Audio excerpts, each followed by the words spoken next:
It was a fateful winter, 1943, when the Allied forces converged upon the Mediterranean, their eyes fixed on the strategic stronghold of Sicily. But as they embarked on this treacherous endeavor, a clandestine operation was secretly unfolding, one that would test the very limits of deception and cunning. In a labyrinthine network of secret meetings and coded messages, a small coterie of strategists hatched a plan so audacious, so daring, that it seemed to defy the laws of naval warfare. They called it Operation Quicksilver, a grand deception designed to lull the enemy into a false sense of security, to create an illusion so convincing that it would shake the very foundations of the Axis powers. The brainchild of a brilliant and unorthodox commander, Admiral Andrew Cunningham, Quicksilver would be a masterclass in misdirection, a carefully crafted ruse to convince the enemy that the Allies were amassing a formidable naval force in the Mediterranean, when in fact, they were barely scraping together a skeleton crew. In a world where the stakes were measured in lives and battles, Cunningham and his team embarked on a perilous experiment, one that would push the boundaries of what was thought possible in the realm of naval warfare. Little did they know, their creation would soon take on a life of its own, becoming a behemoth of deception that would shake the very fabric of the enemy's defenses. In the darkest depths of World War II, a secret war was waged by the Allied navies. It was a conflict of deception, of misdirection, of smoke and mirrors. The enemy was cunning, the stakes were high, and the prize was nothing less than the fate of the war itself. This is the story of Operation Quicksilver, a plan so audacious, so daring, that it would rewrite the very fabric of naval warfare. Imagine a vast armada of ships, a mighty fleet that stretches as far as the eye can see. But it's not real. It's a mirage, a conjurer's trick, a masterclass in deception. The Allies had to create an illusion, a false narrative, to fool the enemy into believing they were stronger, more formidable, than they actually were. They called it the Ghost Fleet. A phantom armada, a legion of empty oil drums, painted and dressed to deceive.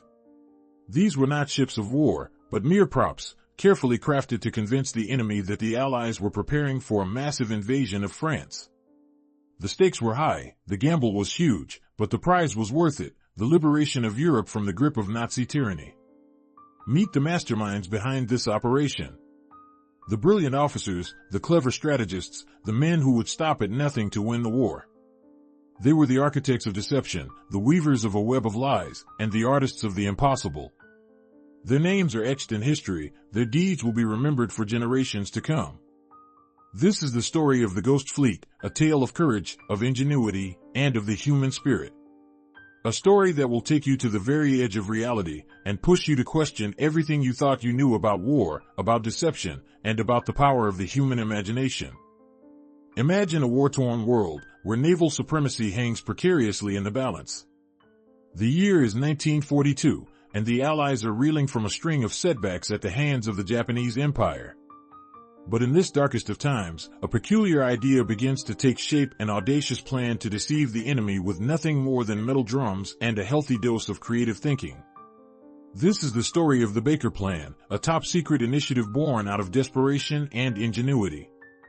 Within the labyrinthine corridors of the United States Navy, a small band of visionaries had been searching for a way to disrupt the enemy's perceptions, to create a smokescreen of confusion that would give the Allies a vital edge. Their solution was simplicity itself. Take ordinary oil drums, stack them together, and paint them to resemble the hulls of full-fledged warships. These mock vessels, christened ghost ships, would be deployed in key locations, their presence calculated to deceive the enemy into believing that a larger, more formidable fleet was lurking just beyond the horizon. The Baker Plan was more than just a clever ruse, it was a testament to the boundless creativity and resourcefulness of the human spirit.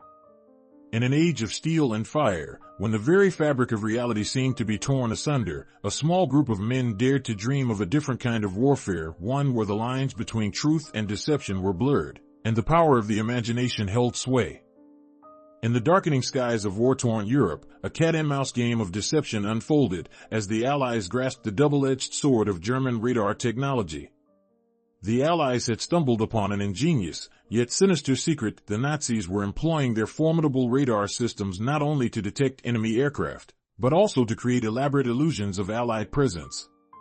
Like a master puppeteer, the German High Command manipulated the strings of deception, deploying empty oil drums as dummy ships and camouflaging them with makeshift radar reflectors. These harmless vessels, disguised as mighty warships, sailed across the radar screens of German air bases, creating a false narrative of enemy naval activity. The Allies, privy to this clever ruse, seized upon the opportunity to turn the tables. By mimicking these fake ships, they could create a smokescreen of misinformation, confusing the German radar operators and sowing discord among their ranks. It was a high-stakes game of psychological warfare, where the line between reality and illusion blurred, and the enemy's own technology was turned against them. As the Allies began to deploy their own radar decoys, a new chapter in the art of deception unfolded. The empty oil drums, once mere props in a grand charade, had become instruments of war, used to outmaneuver the enemy and gain a crucial advantage. The radar's double edge had been unsheathed, and the stage was set for a battle of wits, where the victor would be the one who mastered the art of deception. In the midst of this cat-and-mouse game, a small group of Allied innovators toiled in secret, crafting a new generation of radar decoys that would further blur the lines between reality and illusion. Their creations, born from the ashes of war, would revolutionize the art of electronic warfare and forever change the face of modern conflict. The empty oil drums, once mere props in a grand charade, had become the harbingers of a new era in warfare, where deception and misdirection would become the currency of the battlefield. May 20th, 1941, the North Atlantic. A day that will be forever etched in the annals of naval history. The German battleship Bismarck, a behemoth of the high seas, had slipped the grasp of the British Navy at the port of Brest. Its commander, Captain G. Enter L. Chens, was hell-bent on breaking the British blockade and making a beeline for the French port of Saint-Nazaire, where the Bismarck could repair and rearm. As the Allies scrambled to intercept the Bismarck, a clever ruse was set in motion. A flotilla of empty oil drums, camouflaged as ships, would be deployed to deceive the enemy about the whereabouts of the British home fleet.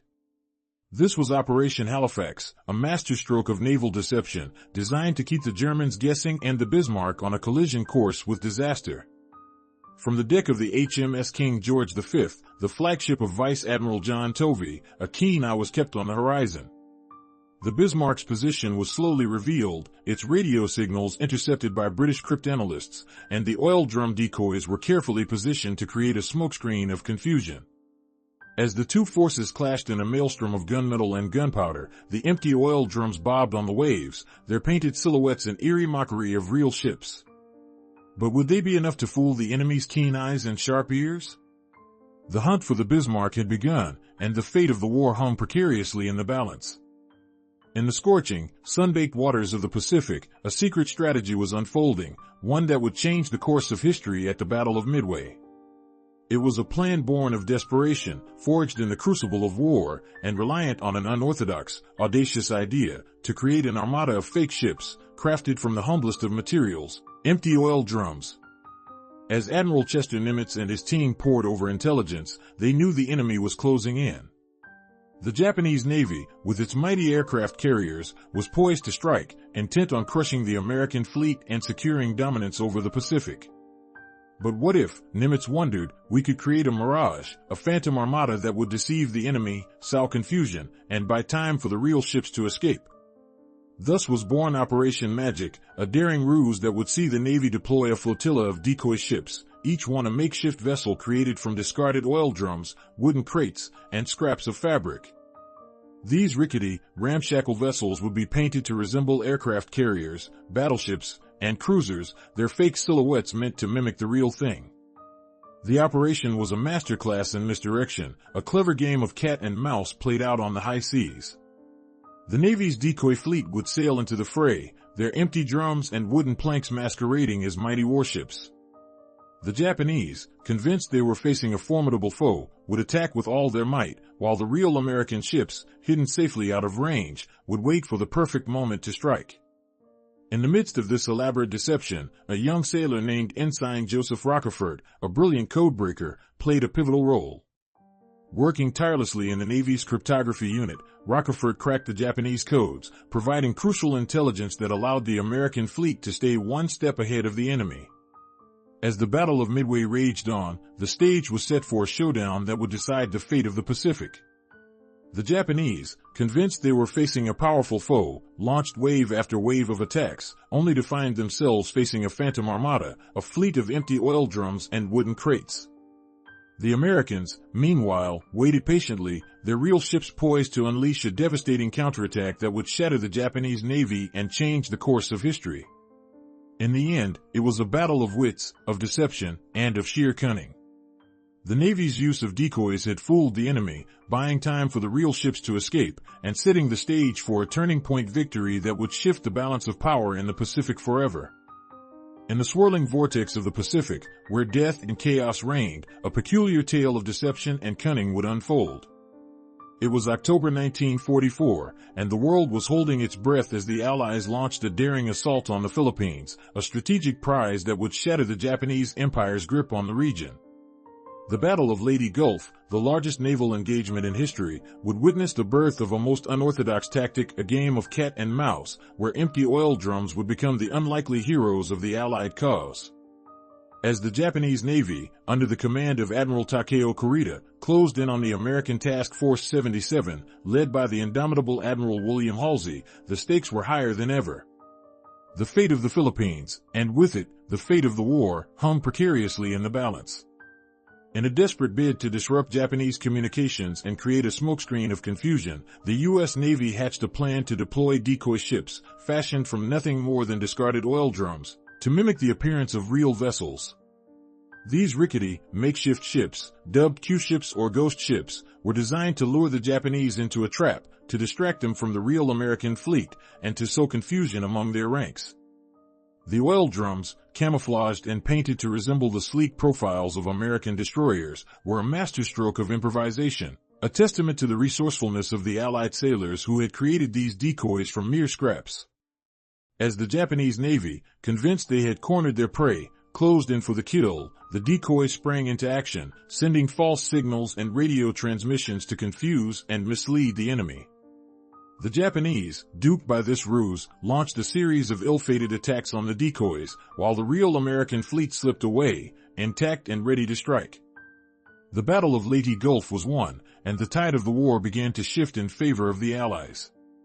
The empty oil drums, those humble, makeshift ships, had played a crucial role in the Allied victory, their ingenuity and deception a testament to the resourcefulness and cunning of the sailors who had created them. In the annals of naval history, the Q-ships would forever be remembered as a daring and audacious ruse, one that would change the course of the war and leave an indelible mark on the fabric of military strategy. We stand on the precipice of a revelation, one that shatters the myth of naval warfare as a realm of honor and chivalry. Behind the gleaming hulls and the proud ensigns, a legacy of deception has been hiding in plain sight. It's a tale of empty oil drums, of cardboard cutouts, and of the darkest arts of psychological warfare. In the aftermath of World War II, the world was forever changed. The horrors of the atomic age cast a long shadow over the landscape of international relations. And yet, in the midst of this new world order, a strange and sinister phenomenon emerged. The art of naval deception, born from the ashes of the war, would go on to influence the very fabric of modern warfare. From the deserts of the Middle East to the jungles of Southeast Asia, naval decoys became an integral part of the arsenal of the modern military. The enemy, once fooled by the illusion of a phantom fleet, would now be confounded by the sheer audacity of this new tactic. Empty oil drums, transformed into ghostly apparitions, would sail the seas, striking fear into the hearts of those who dared to challenge the status quo. But the impact of naval decoys extends far beyond the realm of mere tactics. It speaks to a deeper truth about the nature of war itself. For in the art of deception, we find a reflection of our own darker impulses, the desire to manipulate, to deceive, and to dominate. And it is here, in this twilight world of